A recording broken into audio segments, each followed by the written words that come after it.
Guys, ano nga ba ang dahilan kung bakit bumaba yung views ng content mo dito sa Facebook? Kahapon lang, 100 viewers pa yan. Pero nung tiningnan mo ngayon, 90 viewers na lang. Ano nga po ba ang naging dahilan? Yan po yung ipapaliwanag ko po sa inyo ngayong araw na ito. At napaka-importante po yung iba ko pang sasabihin. Kaya tutukan mo ito, parang jowa mo lang din yan. Kahapon kasama mo lang. Pero ngayon bumaba na siya sa relasyon nyo. Charot guys. Pumunta lang kayo guys sa inyong content. Gagawin ko na pong halimbawa yung sa akin.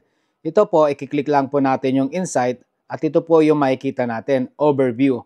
So, meron tayong 188,000 views. Okay? So, pagbaba nyo po dito, meron po kayong reach, 3-second views, 1-minute video views, at the same time, meron po tayong audience retention. So, dito guys, pinagsama-sama na po yan, yung reach 3 seconds saka sa 1 minute.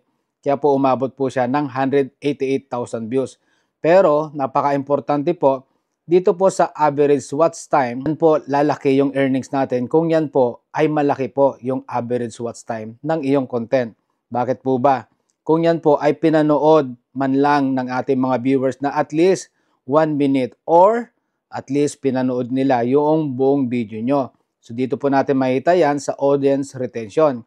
Bumababa po sila. Kumbaga guys, para lang din po yan dito sa mga nagte-testimonya about sa flood control. Napaka-importante po no.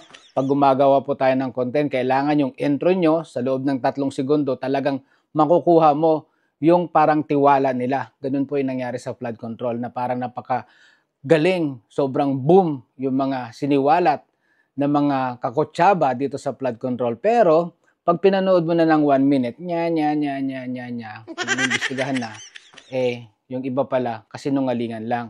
So, ganun din po dito kay Facebook. Kaya kailangan consistent ka sa iyong mga sinasabi na talagang kagigiliwan ka ng mga manunood para nang noon tumaas yung 1 minute views mo. At the same time, mapanood talaga nila yung buong video mo dahil tataas po dyan yung average watch time nyo. At the same time, tataas po yung earnings natin. Kaya palagi nyo pong tinitingnan yung insight ng inyong mga content araw-araw kapag yan po ay lumipas na. Ngayon, bakit nga ba nababawasan yung viewers ng mga content natin? Dahil po si Facebook, tinatanggal nyo po yung mga fake account.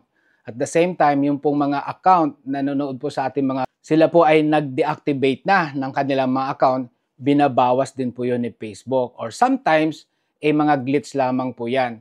Ibig sabihin, nagkakaroon po ng error, so hintayin nyo lamang po, bigyan nyo po sila ng pagkakataon. Parang dito lang din sa flood control, no? Binibigyan natin ng pagkakataon na talagang maniwala tayo pero hindi talaga natin maintindihan kung talaga ba sila ay nagsasabi ng katotohanan dahil pinapaikot-ikot lang nila tayo para nang noon, in the end, wala rin namang mapupuntahan yan. Well, who knows? Baka sakali, meron ngang makulong. Well, balik tayo dito sa nababawasan yung viewers natin. So, yun lang guys ang dahilan kung bakit nababawasan yung views ng content mo. So, huwag ka mag-alala. Kaya bumalik ka dito kay Notnot Palaboy dahil dito, for sure, hindi mababawasan yung tinuturo ko sa yung katotohanan patungo sa tagumpay mo dito sa pagiging content creator.